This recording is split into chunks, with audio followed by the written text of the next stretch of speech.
Hi, my name is Jessica. I work at a bike shop and I'm a triathlete, and I'm pretty familiar with systems that are attached to the bike, so I'm pretty stoked to learn about this GPS system because it goes with you everywhere and it's multi-sport. It's for cycling and running, so we're going to take a look at it today.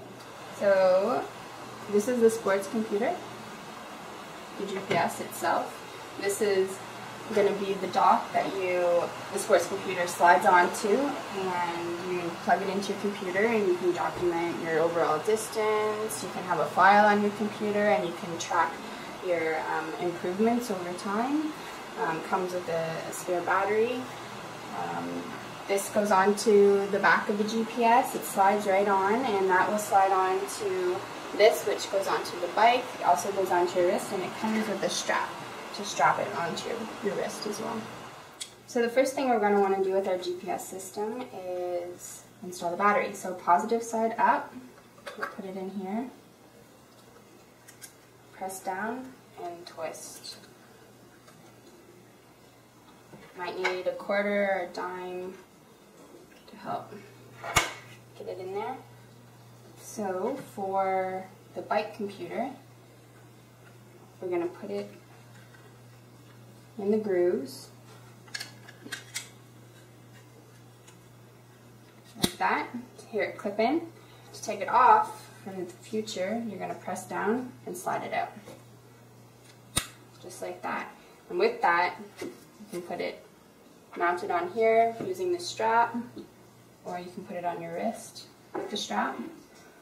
When you've gone on your bike ride or your hike or your run or whatever it is you do, you're going to take all that information that's stored on the GPS, you're going to slide this back off like that and install the dock, or install it on the dock, line these guys up like this. It's actually easier than I'm making it look. And install it onto your computer, and then you can put all this information from the GPS onto your computer, store it in a file, and then you can reset everything on the GPS from scratch again, and off you go. Alright, I'm going to take the GPS and we're going to go outside and install it on my bicycle and see how it works. Alright, so this is the mount that will go onto my handlebars on my bicycle. It has some shims in it for really small handlebars, like aero bars. Ironman athletes have aero bars, and this would be useful for that. So I'm going to take the shims off. My handlebars are a little bit wide. Alright, so now that I have the shims off, I'm going to mount this to my handlebars. I'm going to have to pull it apart just a little bit, like this, in order to mount it. So you got to use a little bit of force. And it clips right on there. It's nice and tight, so the GPS system will stay on. I'm going to install the strap onto the mounting system right here. Just run it through there. Nice and tight. This guy's going to face upwards. I'm going to put it right around here. Alright, so I've wrapped it around. It's nice and tight now. I had a little bit of excess rope, so I just wrapped it around. It's nice and tight. No loose ends hanging around. Nice and tight. So my GPS system is going to stay nice and protected. I'm going to take it, slide it on there. Make sure you hear it click because you don't want it falling off. It's nice and tight. So I'm ready for my ride. I'm going to go ahead and turn the system on. The top left button, just hold it down for about 2 or 3 seconds. Then the symbols come up on the screen, and I'm ready to start my ride.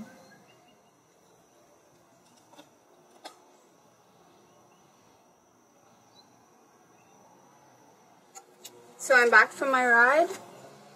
I'm going to go take this inside and check my stats. So I'm going to push down on the top to take the device off my handlebars, like that, and just slide it right off, nice and easy. Alright, now that I'm home, I'm going to turn the device on with the top left button, hold it down, and I'm going to show you all of the features that this device has. So the top left button, again, is the on and off button. It's also a light. The bottom left button is the mode button. The top right button is the stop set. And the bottom right is the select button. So we're going to start by going to the mode button, where we're at. So that's the stopwatch. That's the navigation mode. That's the time mode. That's the speed mode. And that's the altitude mode. So we're going to go to the stop or the speed mode. And then we're going to use the select button on the bottom right. And we're going to scroll through the speed mode. So I'm going to switch it into speed mode. And I'm going to take the bottom right and I'm going to scroll through the speed mode. So AVS, that's average speed. MXS is max speed. The odometer. The compass. The clock. Your distance. And the trip timer. Now I'm going to switch into altitude mode. So bottom right. This is the clock, CLK. This is your speed. This is vertical speed. Accumulated ascent. Accumulated descent. And your clock. So now I'm going to switch it into stopwatch mode.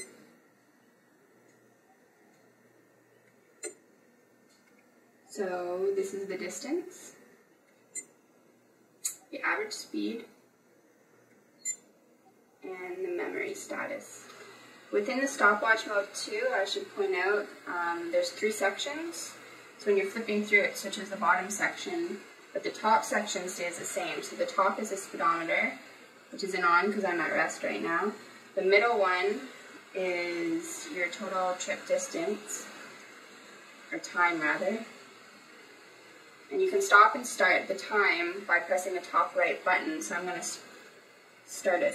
It's going to continue on. And then to stop it, you press it again. And then if you want to reset it, you press the bottom right button and hold it. Okay, now I'm going to switch it into navigation mode. And it's not reading anything because I'm not moving right now. I'm just at rest. So we're going to go through these, but it's not going to really show much. But the next one, this is your current location, which is flashing right now. This is your home navigation. And the next one is your route navigation. Alright, so I'm going to switch into time mode.